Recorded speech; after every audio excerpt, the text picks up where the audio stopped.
오늘은 여호와의 말씀이 임하니라, 여호와의 말씀이 임하니라 라는 제목으로 말씀을 같이 나누겠습니다.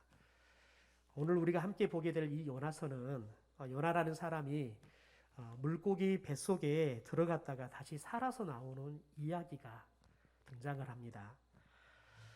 여러분, 물고기 뱃속 하면 사람이 살 수 있는 환경이 아닙니다.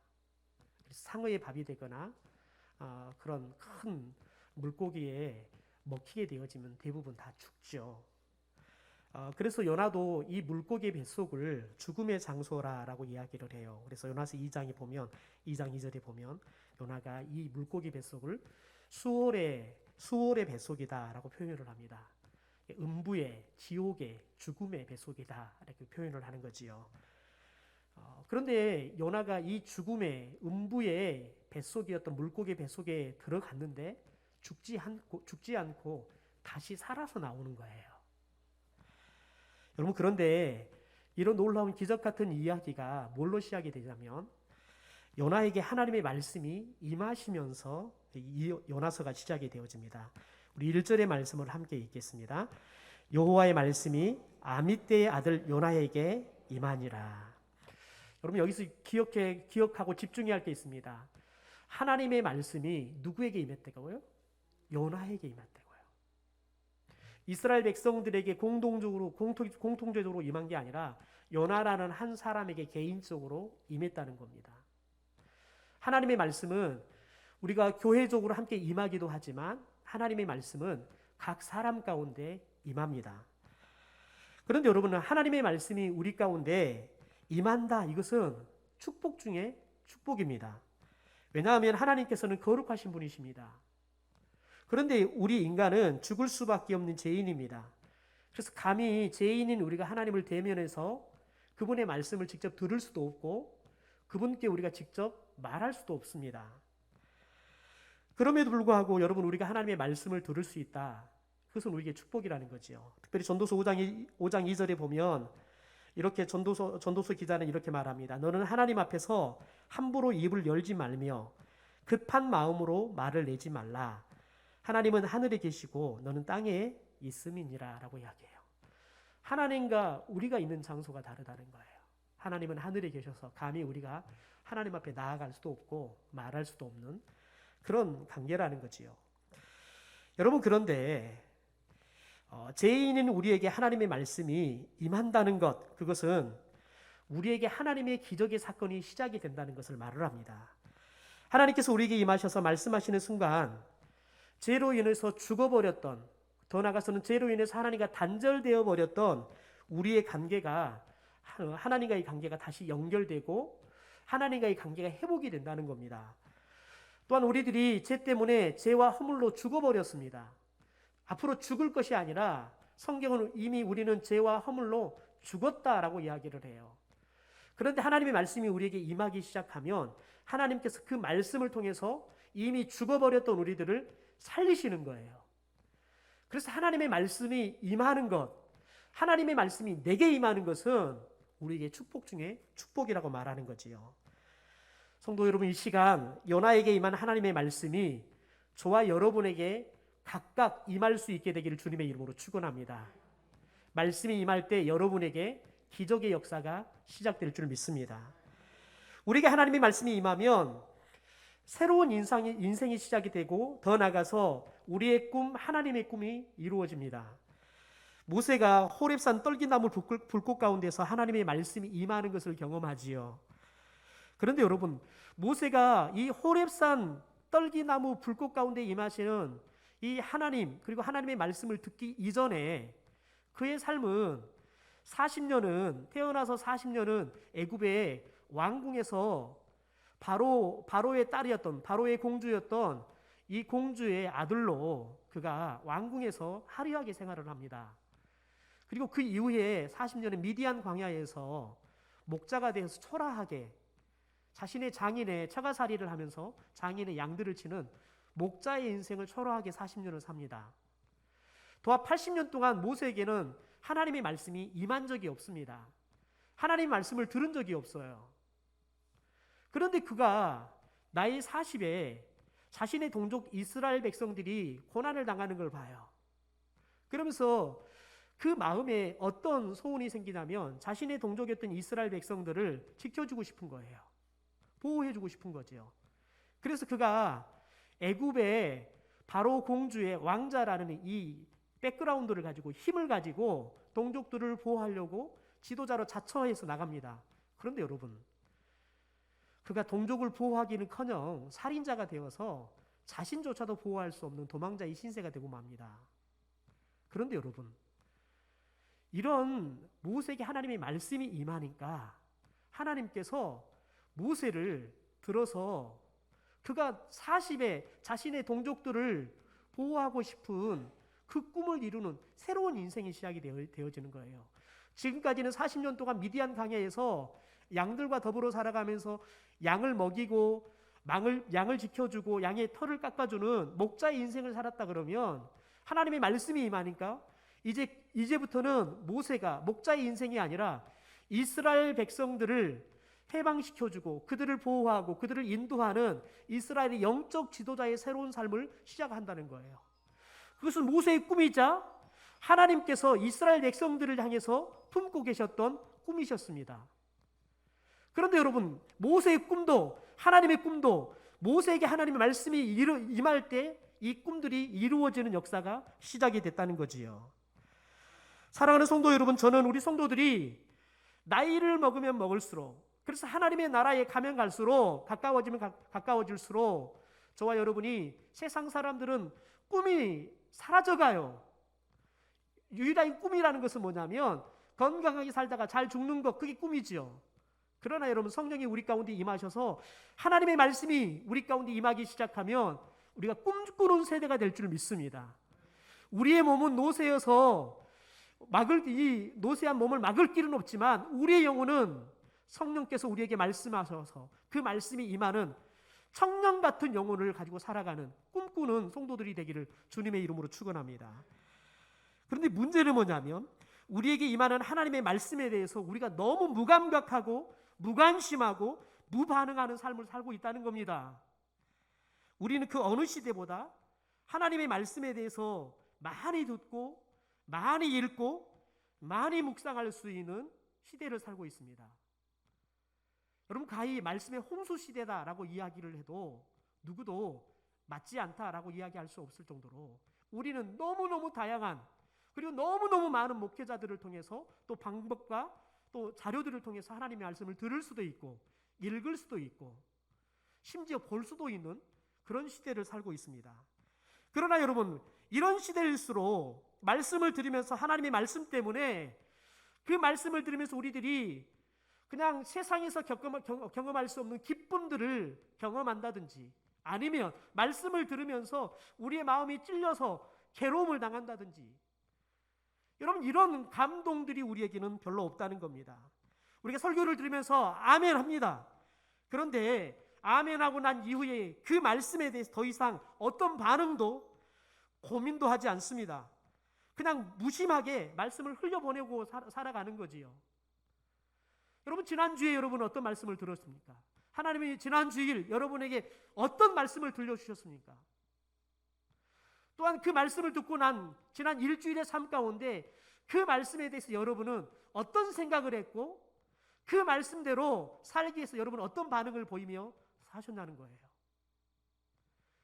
그냥 우리는 여기서 말씀 듣고 나가는 순간 말씀은 끝, 말씀과 상관없는, 하나님과 상관없는 그냥 성경책 들고 교회 다니는 사람에 지나지 않는, 그래서 우리의 삶은 조금도 하나님의 말씀에 대해서 생각도 없고 감동도 없고 반응도 없는 무관심한 삶을 살고 있지 않냐는 겁니다.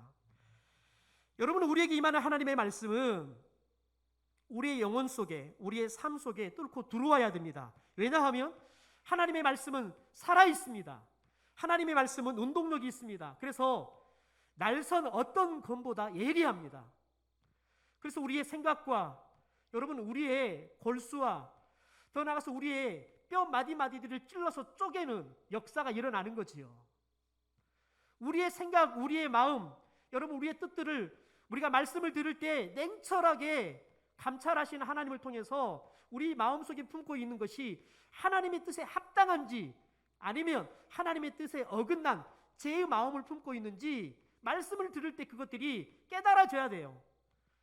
그런데 우리가 하나님의 말씀을 무심하게 들어버리고 또 하나님의 말씀을 듣고 난 다음에 무관심하고 반응을 보이지 않으면 이 하나님의 능력의 말씀이 우리 가운데 어떤 역사도 나타나지 않는다는 겁니다.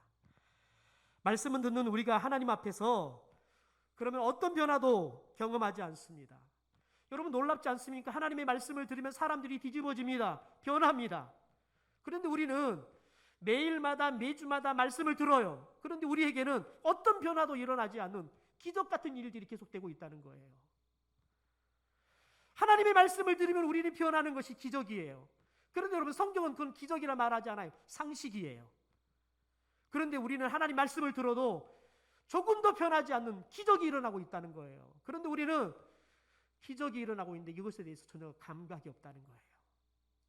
그러나 오늘 본문에 나오는 요나는 우리와 달랐습니다.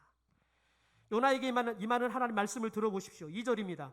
너는 일어나 저 큰 성읍 니느웨로 가서 그것을 향하여 외치라. 그 악독이 내 앞에 상달되었음이니라 하시니라. 여러분 니느웨 성은 당시의 근동 지역에 있어서 가장 강대국이었던 아수르의 수도입니다. 하나님께서는 이 제약의 도성인 니느웨 사람들을 불쌍히 여기십니다. 그래서 요나를 보내어서 너희들의 죄가 너희들의 악독이 내게 상달될 정도로 가득하다. 그러니까 너희들이 회개해라. 이렇게 요나를 보내서 하나님께서 이 니느웨 성읍 사람들의 회개를 촉구하는 말씀을 요나에게 명령합니다. 그런데 문제는 요나의 반응입니다. 요나는 하나님의 말씀에 대해서 반응을 보이는데 니느웨가 아니라 니느웨 정반대인 다시스행 배를 타고 떠납니다. 다시스는 오늘날의 여러분 스페인 지방을 이야기를 합니다. 3절 볼까요? 그러나 요나가 여호와의 얼굴을 피하려고 일어나 다시스로 도망하려 하여 엿바로 내려갔더니 마침 다시스로 가는 배를 만난지라. 여호와의 얼굴을 피하여 그들과 함께 다시스로 가려고 뱃삭을 주고 배에 올랐더라. 여러분 그런데 여기서 이 그러라는 단어는 하나님의 말씀에 대한 요나의 불순종을 암시해 주는 단어입니다. 동시에 왜 요나가 하나님의 말씀을 듣고 반응을 보여요. 그런데 그의 반응이 하나님의 말씀을 따라 니느웨로 가는 것이 아니라 정반대 다시스행 배를 탔느냐? 오늘 말씀에 보니까 여호와의 얼굴을 피하려고 그랬다는 거예요. 여호와의 얼굴을 피하려고 그랬다는 거예요. 여러분 성경 속에서 사람이 하나님의 얼굴을 피할 때가 언제입니까? 아담과 하하가 선악과를 따먹고 하나님이 에덴 동산에 오실 그 시간에 하나님의 얼굴을 피해 숨어버립니다. 우리가 언제 하나님의 얼굴을 피하냐면 죄를 지을 때 하나님의 얼굴을 피하는 거예요. 요나가 지금 그가 니느웨가 아니라 다시스행 배를 타는 것은 하나님의 얼굴을 피하기 위해서 그렇다는 거예요. 여러분 우리는 하나님의 말씀에 대해서 무감각하고 무관심하고 무반응한 데 반해서 요나는 우리와 달랐다고 제가 말씀을 드렸습니다. 그러면 여러분 이 정도의 말씀을 들으면 여러분에게 그런 생각이 들 겁니다. 요나에 대한 칭찬의 말씀처럼 목사님이 말하는 것은 들렸는데 그런데 요나가 하나님 말씀에 대해서 순종한 것도 아니고 더 나아가 그냥 니느웨로 가지 않는 것도 소극적인 불순종인데 그는 니느웨로 가지 않는 것은 두 번째 치고 오히려 정반대 다시스행 배를 타고 떠나버리는데 요나가 우리보다 더 나을 게 뭡니까?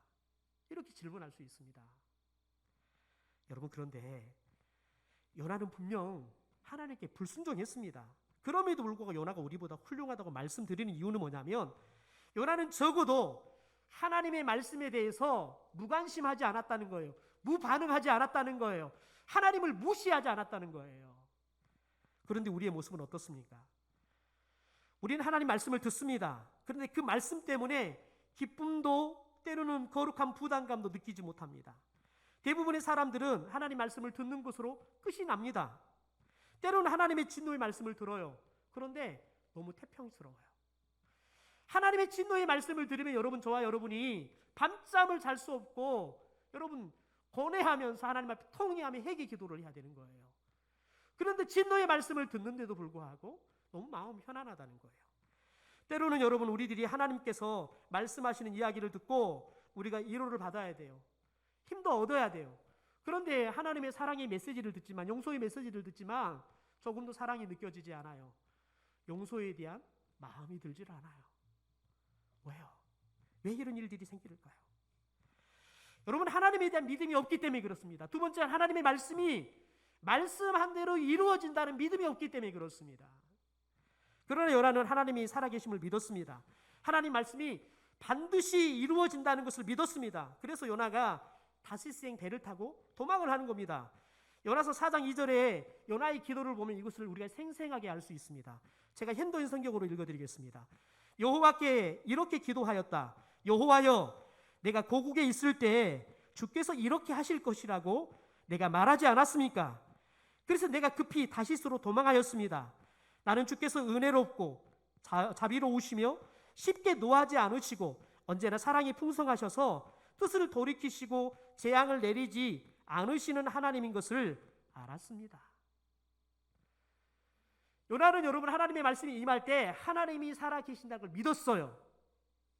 더 중요한 것은 하나님이 말씀하셨는데 그 말씀이 반드시 이루어질 거라는 것을 믿었다는 거예요. 여러분, 요나는 하나님께서 니느웨 사람들처럼 이 악한 사람들에게도 구원받을 기회를 주시는 사랑의 하나님이다, 자비의 하나님이시다, 하나님의 속성에 대해서도 요나는 잘 알았습니다. 그리고 하나님께서 말씀하셨으니 반드시 하나님께서 말씀하신 이 니느웨 성의 회개 역사가 일어날 것에 대해서, 그래서 그들이 벌을 받는 것이 아니라 하나님의 용서의 백성들이 될 것에 대해서 믿었다는 겁니다. 다시 말해서 하나님의 능력과 하나님의 사랑을 요나는 철저히 믿었다는 거지요. 그래서 그가 삶을 정리하고 행랑을 꾸려서 욥바 항구로 갑니다. 니느웨 성을 향한 배를 타는 것이 아니라 다시스행 배를 타는 겁니다. 요나가 다시스행 배를 타는 것은 불순종입니다. 그런데 여러분, 믿음이 있었기 때문에 불순종하는 겁니다. 요나는 하나님 말씀이 그대로 말씀하신 대로 이루어질 거라는 믿음이 있었기 때문에 이 불순종을 한 거예요. 여러분, 우리 안에 우리의 심령이 부흥이 일어나려면 우리가 하나님을 먼저 믿어야 합니다. 우리가 하나님을 믿어야 될 줄 믿습니다. 그 믿음으로 우리가 하나님의 말씀을 받아야 돼요. 또한 그 말씀이 반드시 말씀하신 대로 이루어질 것이라는 것을 믿어야 합니다. 여러분, 살아계신 하나님께서 반드시 성취될 말씀을 주신 것이라고 우리들이 믿는다면 그 말씀을 우리들이 절대 가볍게 생각하지 않을 겁니다. 결코 듣고 난 다음에 그냥 무심하게 흘려보내지 않을 겁니다. 진노의 말씀을 들어도 태어나거나 사랑과 축복의 말씀을 들어도 여전히 우울감 속에 그냥 사로잡혀서 살지 않을 겁니다. 오히려 그 말씀 때문에 여러분, 우리가 말씀이 우리의 영혼 안에 들어오면 오히려 여러분, 우리들이 우울감이 떠나가고 하나님이 주시는 기쁨으로 충만하게 될 줄 믿습니다. 더 나아가 여러분, 때로는 진노의 말씀이 우리에게 들어오면 우리의 마음 안에 두려움이 생길 거예요. 그러면 여러분, 우리들이 내가 지금까지 무심결에 지었고 별 이 죄에 대한 감각이 없었던 우리의 마음들이 두려우면서 우리가 이 죄를 멀리해야겠구나, 이 죄에 대해서 내가 하나님 앞에 철저하게 회개해야겠구나라는 생각이 드는 거예요. 여러분, 요나는 니느웨 대신 다시스로 갑니다. 그래서 말씀을 불순종해요. 그러나 하나님께서 말씀하시는 하나님, 여러분, 하나님께서 말씀하신 그 말씀에 대해서 무시하지 않았다는 거예요. 무시하지 않았다는 거예요. 이게 여러분, 불순종한 요나가 우리보다 더 훌륭한 믿음인 거예요. 저는 지난 한 주간 동안에 마음이 조금 그냥 이렇게 마음 안에 가시가 조금 박힌 것처럼 불편한 마음을 간간히 느끼는 시간들을 보냈습니다. 한 3주 전부터 저희 사택 앞에 제비 하나가 날아와서 자리를 잡았습니다. 그런데 그 자리 잡은 게 사택 앞에 종구 위에 자리를 잡았습니다. 사택 앞에 처마 밑에 기둥에다가 종구를 달아놨는데 이 천장과 이 종구 사이에 공간이 있는 거예요. 근데 제비가 그 공간이 자기가 자리 잡기에 딱 적당히 좋은 거예요. 불이 들어오면 따뜻하잖아요. 그러니까 집도 짓지 않고 거기에 이제 머물기 시작하는 거예요. 그러더니 이제는 짝도 데리고 들어온 거예요. 그런데 문제가 생겼어요. 이 종구가 물이 들어가니까 종구가 나가는 거예요. 그런데 여기에다가 집을 짓고 살기 시작하면 누전이 될 위험이 있는 거예요. 또 하나는 제비가 날아오니까 자꾸 이제 제 차에다가 똥을 싸는 거예요. 날마다 그래서 똥을 물로 씻어내야 되는 거예요. 안 그러면 또 이게 차가 색깔이 이게 놔둬 버리면 변질돼 버리잖아요. 너무 불편한 거예요. 그래서 제가 생각도 못해서 테이프를 갖다가 공간들을 다 메꿔 버렸어요. 그래서 제비가 이제 못 들어가니까 다른 곳 좀 빨리 찾아가서 신혼방 차려서 또 알라라고 그렇게 저는 배려한 마음으로 해놨는데 제비가 가지 않고 그날부터 그 전구 옆에 전기 선에 앉아가지고 밤새는 시위를 하는 거예요. 아침이 되면 나갔다가 또 밤에 들어와서 밤새는 시위를 해요. 제가 새벽 이면을 나가면 저를 멀뚱멀뚱 쳐다보고 있는 거예요. 마치 저를 향해서 야 빨리 이거 테이프 끊어라, 저 철수해라, 내가 살아야 된다, 이렇게 많은 시위를 하는 거예요. 그런데 여러분 지난 금요일 날 새벽에 하나님 말씀을 보는데 출애굽기 23장의 말씀을 보는데 하나님께서 어떤 말씀을 주냐면 안식일을 쉬어라는 거예요. 안식일을 반드시 쉬어라는 거예요. 그런데 쉴 이유에 대해서 이렇게 이야기해요. 소나 양이 쉬어야 된다는 거예요. 내 집에 있는 노예들이 쉬어야 된다는 거예요. 하나님께서는 소나 양의 생명도 소중하게 다루라는 거예요. 그들에게도 힘을 줘서 그들이 건강하게 살아가도록 하라는 거예요. 와, 그 말씀을 여러분 제가 묵상하고 설교하고 났는데 기도하는데 하나님께서 야, 너 제비집 어떡할래? 계속 이야기하는 거예요. 너 제비집 어떡할래? 그런데 테이프를 풀어서 제비가 자리를 잡게 해줘야 될 것 같은데 이거 해주면은 여전히 이 두 가지 문제 해결되지 않는 거예요. 그래 저희 집 사람은 저보다 낫더라고요.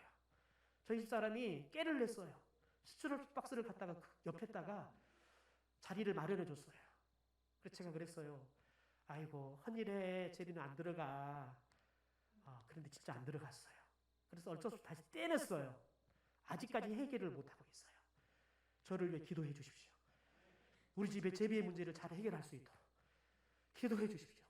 제가 이것 때문에 새벽마다 죽겠습니다. 하나님이 제비집 어떡할래? 제비집 어떡할래? 계속 이야기합니다. 여러분 하나님의 말씀이 들어오면 이런 제비 하나 가지고도 여러분 마음이 괴로워요. 제비의 생명이 소중하게 생각되어지는 거예요. 제비가 그냥 보금자리를 마련하고 알 낳고 살아갈 것들에 대한 고민이 생기는 거예요. 여러분 우리 모두에게 한 사람 한 사람에게 하나님 말씀이 임하는, 그래서 우리의 심령 안에 이런 변화들이 일어나기를 주님의 이름으로 축원합니다. 여러분 하나님의 말씀을 받을 때 우리들은 진지하게 받아들여야 됩니다. 왜냐하면 하나님은 지금도 이곳에 살아 역사하기 때문에 그렇습니다. 하나님이 말씀하신 것은 우리 가운데 반드시 이루어지기 때문에 그렇습니다. 그러므로 하나님의 말씀을 우리는 믿음으로 받고 모든 하나님의 말씀은 반드시 이루어진다는 믿음으로 우리에게 임하는 하나님의 말씀을 진지하게 고뇌할 수 있는 여러분 그런 영적 삶을 살 수 있게 되기를 주님의 이름으로 축원합니다. 때로는 말씀을 들으면 거룩한 부담감이 있습니다. 때로는 가슴 뛰는 거룩한 흥분이 우리에게 있을 수 있습니다. 여러분 언제요? 우리가 하나님 말씀을 진지하게 받을 때요. 하나님이 지금도 살아계신다. 하나님이 내게 말씀하신 것은 반드시 이루어진다는 믿음을 가지고 여러분 들을 때 우리가 거룩한 부담감도 생기는 것이고 거룩한 흥분도 생기는 거예요. 여러분 우리에게 거룩한 부담감이나 거룩한 흥분이 생기는 하나님의 말씀이 임해올 때 우리의 심령 안에 하나님의 부흥의 역사가 일어나게 될 줄 믿습니다. 그 다음에 나타나는 것은 여러분 말씀에 대해서 반응해야 한다는 거예요. 우리가 믿음으로 하나님 말씀을 듣잖아요. 그러면 우리가 하나님의 말씀에 대해 반응해야 된다는 거예요. 하나님 말씀에 대해서 우리는 두 가지 반응할 수 있겠죠. 순종하든지 불순종하든지. 여러분 말씀을 받은 오늘 요나는 처음 행동은 불순종입니다. 그리고 니느웨가 아니라 다시스형을 향해서 가지요. 여러분 그렇다면 요나는 살아계셨던 하나님을 믿었습니다. 하나님의 능력, 사랑도 믿었습니다. 또 하나님 말씀은 반드시 이루어진다는 것도 믿었습니다. 그런데 요나가 왜 니느웨로 가지 않고 다시스형 배를 탔을까요? 그것은 하나님의 말씀이 요나 마음에 동의되지 않았기 때문에 그렇습니다. 하나님 말씀에 순종하면 요나가 도저히 용납할 수 없는 문제가 생겨나기 때문에 그렇습니다. 왜냐하면 요나 생각에는 니느웨 사람들 하면 구원받을 사람들이 아니라 멸망을 당해서 심판을 받아야 할 사람들이었습니다. 왜냐하면 이 니느웨 사람들은 강대국이었잖아요. 그래서 그 주변의 약소국들을 침략을 해서 아주 역사적으로 가장 잔인하게 사람들을 죽였던 나라의 사람들입니다. 그러니까 니느웨 사람들 또 아수르 사람들이 침략해 온다 그러면 사람들이 벌벌 다 떨어요. 왜냐하면 이들처럼 사람들을 잔혹하게 침략해 죽이는 사람들이 없었기 때문에 그렇습니다. 그런데 이 아수르, 니느웨 사람들의 이 잔혹한 칼날이 다른 주변의 약소국들에게만 여러분 겨누어지는 칼날이 아니라 요나의 고국이었던 이스라엘 사람들에게도 겨누고 있는 칼날이었다는 거예요. 여러분은 요나에게는 이 니느웨 사람들은 원수의 나라란 말이에요. 이들만 생각하면 이가 갈려요. 그냥 이들은 멀쩡히 가다 넘어져가지고 그냥 다쳤으면 좋겠다라는 생각이 들 정도예요. 마치 우리나라가 일본을 향해서 마음을 품듯이요. 그런데 하나님 말씀이 요나한테 그 니느웨 가서 말씀을 전해서 그들이 회개해서 심판을 받지 않게 하라는 거예요. 이게 마음으로 동의가 되지 않는 거예요. 지금 돌아가신 고 하용조 목사님께서 일본 복음화를 위해서 노부 소나타라는 문화 선교 사역을 시작하셨습니다. 2007년 7월 18일자 국민일보의 기사에 보니까 기자가 이런 취지의 질문을 합니다. 목사님, 우리나라에도 많은 사람들이 아직도 예수 믿지 않아서 전도 집회를 해야 되고 그들을 전도해야 하는데 하필이면 일본에 가서 그렇게 하십니까? 근데 그 기자의 말 속에는 하필이면 일본이냐는 거예요. 왜 다른 나라도 많은데 그 원수 같은 나라 일본에 가서 복음을 전하냐는 거예요. 하용조 목사님께서 그런 질문에 이렇게 인터뷰를 합니다. 제가 읽어드리겠습니다. 먼저 하나님께서 제게 일본의 잃어버린 영혼을 향한 마음을 주셨습니다. 인간적으로는 설명되지 않습니다. 일본인들을 대상으로 사역하는 것은 결코 쉽지가 않습니다. 양국 간에는 문화적이고 역사적인 갈등이 있지요. 우리는 일본인들을 좋지 않게 생각하지만 한국인 역시 일본인에게 환영받지 못합니다. 우리는 지난해부터 이런 어려움들을 뚫고 하나님의 다음 없는 사랑을 전했습니다. 크리스천들에게 과거는 모두 지나간 것에 불과하니까요. 하나님이 보여주시는 미래가 중요하잖아요. 저는 매번 너부조나타 집회에서 한국과 일본이 함께 손을 잡고 아시아 복음화와 세계 평화를 위해서 함께 나아가자고 말했습니다. 일본인들은 제가 혈액투석을 하면서 일본 복음화를 위해서 애쓴다는 사실에 감동하는 것 같았습니다. 일본 교회 지도자들이 저에게 와서 미안하다고 말하더군요. 우리가 단순한 하유 차원을 넘어서 대만과 중국, 인도 등 아시아를 품고 나가자고 말했더니 눈물까지 흘리는 것을 보았습니다. 집회 때마다 참석자들이 넘쳐납니다. 새로운 가능성을 발견했습니다. 여러분, 하용조 목사님은 혈액을 투석해야 되는 그런 치명적인 약점을 갖고 있어요. 그래서 이 혈액을 투석하는 기술이 가장 발달된 일본에 가서 머무는 시간이 많았어요. 그러면서 하나님께서 일본의 영혼들을 품는 꿈을 주시는 거예요. 여러분, 우리들이 일본 하면 다른 사람들은 다 살아나도 일본은 그냥 쫄딱 망했으면 좋겠다. 이런 원수 같은 마음을 갖고 있잖아요. 그럼에도 불구하고 하용조 목사가 가서 그 사역을 하는 것은 하나님의 말씀이 임했다는 거예요. 그 일본의 영혼들을 불쌍히 여기는 마음을 하나님께 주셨다는 거예요. 그들을 구원하시라는 하나님의 여러분 말씀이 임했다는 거예요. 그것 때문에 간다는 거예요. 여러분, 우리들이 나의 강한 생각들이나 인생관, 세계관, 굳어버린 선입견들, 너무나 익숙한 삶의 방식들을 이런 것들이 우리가 하나님 말씀을 따르지 못하도록 막을 때가 많다는 겁니다. 그래서 여러분, 우리들이 이런 생각들이 깨어져야 돼요. 아무리 우리 생각이 옳고 합리적으로 보여도 하나님의 말씀 앞에서만큼은 포기할 수 있는 믿음의 용기가 있게 되기를 주님의 이름으로 축원합니다. 여러분, 예수님께서 자신의 제자들을 가르칠 때 이 진리를 가르쳤습니다. 우리 마태복음 16장의 말씀을 같이 한번 읽죠. 예수께서 제자들에게 이르시되 누구든지 나를 따라오려거든 자기를 부인하고 자기 십자가를 지고 나를 따를 것입니다. 여러분, 예수님께서 십자가를 지기 위해 뭐 하라고요? 자기 부인하라고요.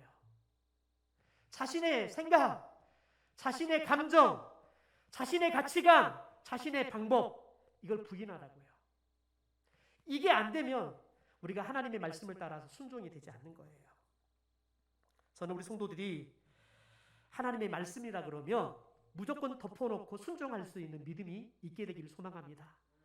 여러분, 사랑하라 하면 여러분, 우리들이 하나님 저 사람을 어떻게 사랑합니까? 여러분, 우리가 따지고 있으면 사랑을 못해요. 하나님이 용서하라 그러면 하나님 다른 사람 다 용서해도 저 사람은 용서할 수 없습니다. 예수님이 오셔도 용서 못할 겁니다. 여러분, 용서 못한다고요. 그냥 용서하라고 하면 따지지 말고 덮어놓고 용서하면 여러분, 놀라운 역사가 우리 가운데 일어나는 걸 경험하게 될 것입니다. 여러분, 하나님께서 이런 요나가 여러분 철저하게 이 물고기 뱃속을 하나님께서 준비하시는데 이 물고기 뱃속에 요나가 들어가서 어떤 일들이 일어납니까? 우리는 흔히 이 물고기 뱃속은 요나에게 불순종의 벌처럼 생각할 수 있습니다. 그런데 진짜 이유는 하나님께서 요나의 심령이 부흥을 일으키기 위해서 준비하신 성소와 같은 곳이었습니다. 요나서 2장 1절과 2절의 말씀을 제가 읽어드리겠습니다. 요나가 물고기 뱃속에 그의 하나님 여호와께 기도하여 이르되 내가 받은 고난으로 말미암아 여호와께 불러 아뢰었더니 주께서 내게 대답하셨고 내가 수월의 뱃속에서 부르짖었더니 주께서 내 음성을 들으셨나이다. 여러분, 요나가 물고기 뱃속에 들어가니까 그가 하나님의 말씀에 불순종했던 그의 삶에 대해서 회개하는 거예요. 여러분, 물고기 뱃속은 죽음의 장소예요. 물고기 뱃속은 고난의 장소라고요. 그런데 그 장소를 하나님이 왜 놓으셨냐? 요나가 하나님의 말씀 앞에 불순종하는 그의 애곡된 믿음을 변화시키기 위해서, 그의 심령을 변화시키기 위해서, 니네 사람들을 미워하는 그 마음을 하나님께서 변화시키기 위해서 물고기 뱃속을 예비하신 줄 믿습니다. 여러분, 요나가 물고기 뱃속을 머물 때 그가 회개합니다. 회개하니까 물고기가 육지에다 요나를 토해냅니다. 그래서 요나가 가서 니느웨 성의 사람들에게 가서 3일 길을 가야 되는데 하루 길을 가면서 말씀을 전합니다. 그런데 놀라운 거 뭐냐면 니느웨 사람들이 회개를 합니다. 여러분, 요나가 물고기 뱃속에서 죽음의 시간을 보내면서 그가 통회해요. 회개해요. 심령의 부흥의 역사가 일어났어요. 그래서 하나님 말씀을 순종해요. 그래서 니느웨 사람들이 산 거예요. 그랬더니 여러분, 요나가 다시 하나님의 불평해요. 다시 불평한다고요. 여러분, 그럴 때마다 하나님께서 요나에게 다시 말씀을 하세요. 다시 말씀을 하세요. 하나님의 말씀이 임할 때마다 요나의 믿음이, 요나의 심령이 새롭게 부흥한 거예요. 변해가는 거예요. 그래서 그가 하나님의 말씀을 불순종했다가 순종해요. 또 순종했다 불순종해요. 근데 하나님 말씀이 임하면 다시 순종하는 역사가 일어나는 거예요. 여러분, 저와 여러분이 오늘 말씀을 듣고 말씀을 듣는 순간 우리의 심령에 변화가 일어날 수 있어요. 그래서 우리가 말씀을 순종할 수 있어요. 그러나 어느 순간 성령의 감동, 성령의 충만함이 사라져버리면 또 우리는 하나님 말씀에 대해서 순종하지 않는 삶을 살게 될 것입니다. 그럴 때마다 하나님 말씀이 우리에게 임하는 것이 우리가 다시 심령의 변화는 물론 우리가 살아나는 길인 줄 믿습니다. 그러므로 저와 여러분이 사모해야 될 것은 하나님의 말씀이 매일마다 나에게 임하옵소서. 하나님의 말씀이 우리 구합교회 가운데 매일마다 매주마다 임하는 역사가 일어나기를 소망합니다. 하나님 말씀만 임하면 여러분 우리가 살아나게 될 줄 믿습니다. 하나님의 말씀만 일어나면 우리를 통해서 하나님의 꿈이, 우리의 꿈이 이루어지는 놀라운 역사가 일어날 줄 믿습니다.